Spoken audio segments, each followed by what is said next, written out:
Hello મિત્રો, સ્વાગત છે તમારું મારા નવા મિની બ્લોગમાં. બરોબર, આજે અમે 10 વાગે ઉઠ્યા, 10 વાગે ઉઠી અને મારા પુરુષ સરદાર જવું છે દુકાનનો માલ લેવા. તો દુકાનનો માલ લઈને આવે પછી જવું નાસ્તો કરવા. અમે આવી ગયા આઈ મોંગલ નાસ્તા સેન્ટરમાં. ત્યાં તમને મળશે દાળ પકવાન અને દાબેલી. બરોબર, તો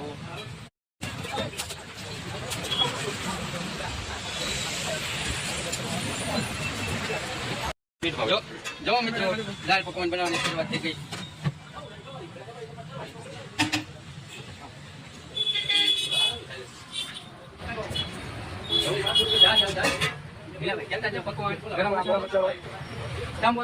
ગરમ મસાલો, પછી નાખી લીલી ચટણી, પછી નાખી આંબલીની ચટણી, માથે આવી ગયા ચણા. અને એક વાર અમે તીખું ખાતા નથી એટલે નીલે બરોબર નાખી દીધી બધું.